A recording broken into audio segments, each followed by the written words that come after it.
اللہ نے قرآن میں فرمایا یا ایھا الذین آمنوا توبوا الی اللہ توبۃ نصوحا، اے ایمان والو اللہ کی بارگاہ میں ایسی، یعنی بار بار اسی گناہ کو مت دہراؤ۔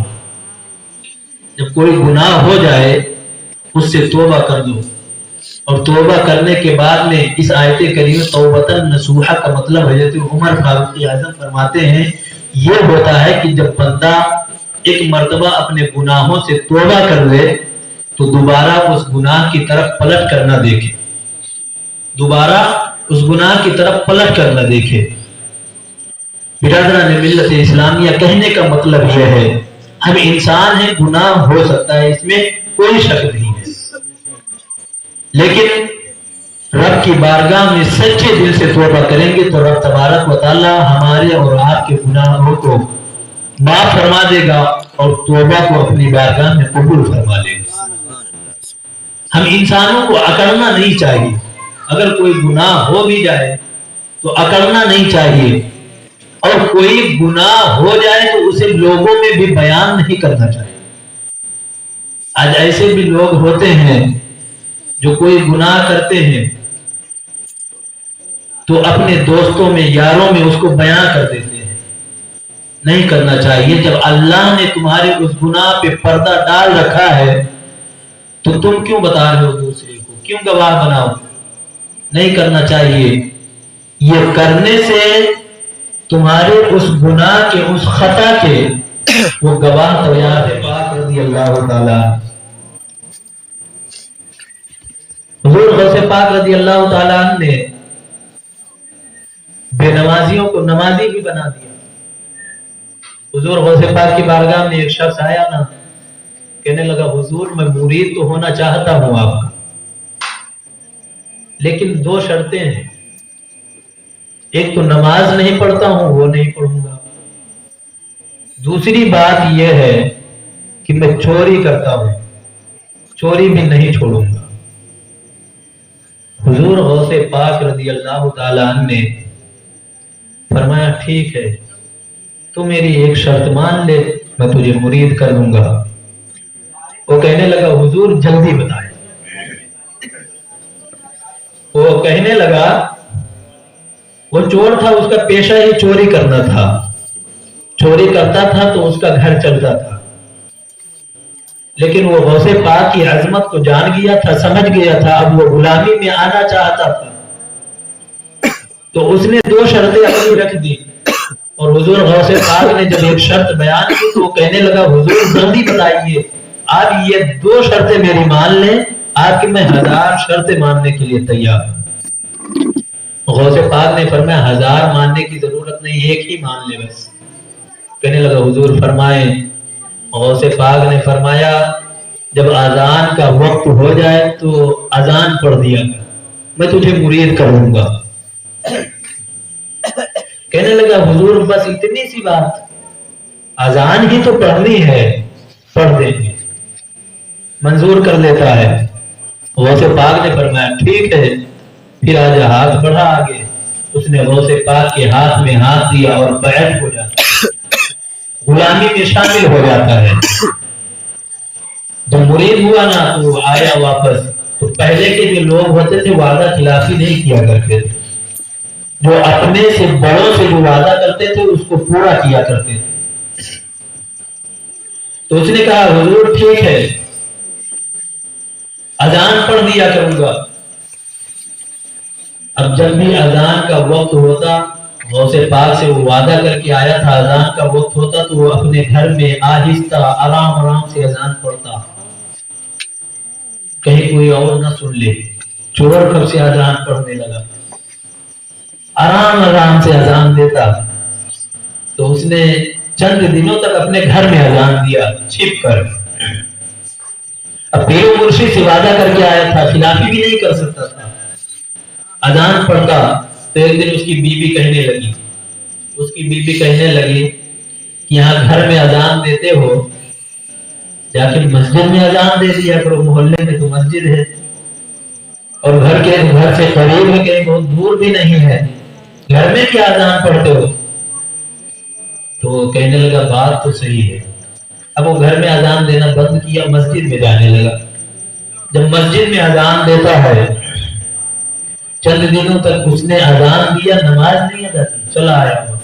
اذان دے کر واپس چلا آیا. جب آتا رہا تو اس کی بیوی ایک دن پھر کہنے لگی کہ جب اذان پڑھتے تو فرض نماز پڑھ کے آیا کرو, ایسے کیوں بھاگ آتے ہو. تو اس کے دماغ میں, اور آپ لوگوں کو پتا ہوگا نا, مجھے اتنا تو نہیں پتا لیکن میں نے سنا ہے کہ عورتوں کو بہت چلتی ہے, عورتوں کی گھر میں بہت چلتی ہے, ہر کسی پہ چلتی ہے عورتوں کی. اگر عورتیں چاہ رہے نا تو پورا محلہ نمازی ہو جائے گا. صحیح بتا رہا ہوں. تو اس کی بیوی کہنے لگی کہ جب اذان دیتے ہو تو فرض پڑھ کے آیا کرو. کہنے لگا صحیح بات ہے, فرض نماز ادا کرنے لگا. ایسے مسلسل وہ مسجد میں اذان دیتا, فرض شروع کیا اس نے, فرائض کو ادا کرنا شروع کیا, سنت پہ آیا, پھر نوافل پہ بھی آیا, نمازی بن گیا. لیکن جب وہ نماز پڑھنے لگا, چند دنوں تک وہ چوری نہ کر سکا, اسے ٹائم ہی نہیں مل رہا تھا.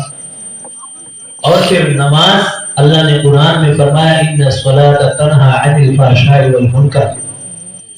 جب بندہ خشوع اور خضوع کے ساتھ نماز ادا کرتا ہے تو نماز اس کو تمام بے حیائیوں سے, برائیوں سے روک دیا کرتی ہے. یہ میں نہیں, اللہ کا کلام فرما رہا ہے, خود رب تبارک و تعالیٰ فرما رہا ہے. نماز تمام برائیوں سے روک دیتی ہے. اب وہ جب نماز پڑھنے لگا اسے وقت نہیں مل رہا, کس وقت میں چوری کرے. ایک دن اس کی بیوی کہنے لگی گھر میں کچھ بچا نہیں ہے, گھر میں کچھ بچا نہیں ہے, کیسے چلے گا. کہنے لگے وہ پلان بناتا ہے کہ آج عشاء کی اذان دوں گا, نماز پڑھوں گا, پھر چلا آؤں گا, چوری کرنے چلا جاؤں گا اور فجر سے پہلے واپس آ جاؤں گا. اور چوریاں اکثر رات کے تہائی حصے میں ہوا ہے, اس وقت لوگوں کو نیند اچھی آتی ہے. کہنے لگا فجر سے پہلے واپس آ جاؤں گا. وہ گیا, عشاء کی نماز اذان دیتا ہے, نماز پڑھتا ہے, اس کے بعد میں چوری کرنے کے لیے ایک گھر میں جاتا ہے. جب اس گھر میں گیا, اللہ اکبر, بڑے سے محل میں وہ گیا چوری کرنے. جب وہ چوری کرنے جاتا ہے, تمام چوری کے مال کو اکٹھا کرتا ہے, تمام ہیرے جواہرات کو, جو کچھ اسے ہاتھ لگتا ہے سب کو اکٹھا کرتا ہے. اور اکٹھا کرنے کے بعد وہ گٹھری باندھتا ہے, اور گٹھری باندھنے کے بعد میں جیسے ہی وہ لے کر چلتا ہے, اللہ اکبر, ادھر مؤذن کی آواز آ جاتی ہے. مؤذن مسجد سے اللہ اکبر کی صدائیں بلند کر دیتا ہے. اب اس چور نے اپنے پیر و مرشد سے وعدہ کیا تھا, جو اپنے پیر و مرشد سے وعدہ کر کے آیا تھا, اسے بھی وعدہ خلافی نہیں کر سکتا ہے. اللہ اکبر, وہ اسی گھر میں, اسی محل میں اپنی گٹھری کو رکھ دیتا ہے. اور رکھنے کے بعد میں جس گھر میں اس نے چوری کی تھی, جس گھر میں اس نے ڈکیتی کی تھی, اسی گھر میں وہ اذان دینا شروع کر دیتا ہے. کس لیے دینا شروع کر دیتا ہے کہ پیر و مرشد سے وہ وعدہ کر کے آیا تھا اور وعدہ خلافی اب نہیں کر سکتا. اللہ اکبر, پہلے کے لوگ ہوا بھی ایسے کرتے تھے. اللہ اکبر, اسی گھر میں وہ اذان دینا شروع کر دیتا ہے. جب اسی گھر میں اذان دینا شروع کرتا ہے, ادھر گھر والوں کی آنکھیں کھل جاتی ہیں. جب گھر والوں کی آنکھ کھلی, اللہ اکبر, تو لوگوں نے بھی اسے پکڑا نہیں, اسے پیٹنا نہیں شروع کیا, بلکہ لوگ اٹھے اور اٹھنے کے بعد میں وضو بنانا شروع کیا. اور وضو بنانے کے بعد میں مصلی بچھایا گیا.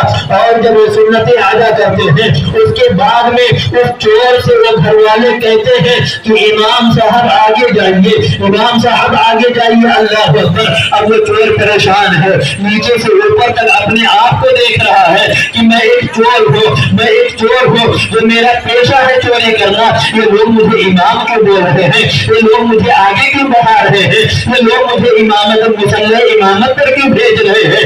اللہ اکبر, اب وہ پانی میں پڑا ہوا ہے, چور پریشان حیران ہو رہا ہے، لوگوں سے کہتا ہے لوگوں سنو سنو، میں کوئی امام نہیں ہوں، میں کوئی امام نہیں ہوں بلکہ میں چور ہوں۔ وہ لوگ کہنے لگے نہیں حضور آپ کی بات نہیں چلے گی، حضور آپ کیا ہے ہم لوگوں کو دکھ رہا ہے، آپ کا چہرہ بتا رہا ہے، آپ کوئی عام نہیں ہے بلکہ اللہ والے ہیں۔ حضور آگے بڑھ گئے، اللہ اکبر، وہ چور بھی آگے بڑھ گیا اور جا کر مصلی امامت کو سنبھالتا ہے، وہ امامت کراتا ہے۔ امامت کرانے کے بعد میں جب وہ سلام پھیرتا ہے، سلام پھیرنے کے بعد میں رب کی بارگاہ میں ہاتھ اٹھاتا ہے، اور رب کی بارگاہ میں ہاتھ اٹھانے کے بعد میں رب کی بارگاہ میں وہ گر گرا کر کہتا ہے میرے مالک مولا، جب میں چوری کرتا ہوں تو رب تبارک و تعالیٰ نے ہے میرے مالک مولا، مجھ جیسے چور کو جب تو نے اتنی عزت بخشی ہے اے میرے مالک و مولا، میں ایک وعدے کو پورا کیا ہے، میں نے اپنے پیر و مرشد کے وعدے کی خلافی نہیں کی ہے، میں ان کے وعدے پہ اٹل رہا، تو ان کی برکتوں سے اے میرے مالک و مولا تو نے مجھے اتنی عزت نوازی ہے۔ اے میرے مالک و مولا میں کتنی نافرمانیاں کرتا چلا آ رہا ہوں، اے میرے مولا اگر میں تیرا فرما بردار بندہ بن گیا تو میرے مقام کا عالم کیا ہوگا۔ اللہ اکبر، وہ جو رب کی بارگاہ میں گر گرا رہا ہے اور رب کی بارگاہ میں کہتا ہے مالک و مولا آج میں سچے دل سے توبہ کر رہا ہوں، اور میں توبہ کر کے آج میں سچے دل سے توبہ کر رہا ہوں۔ برادران ملت اسلامیہ، وہ چور جس کے دل کی دنیا بدل گئی، اللہ اکبر، رب تبارک و تعالیٰ کی بارگاہ میں سچے دل سے توبہ کرتا ہے اور عرش کے حوض پاک بن گیا، اللہ اکبر، رب تبارک و تعالیٰ کا محبوب بندہ بن گیا۔ اللہ اکبر،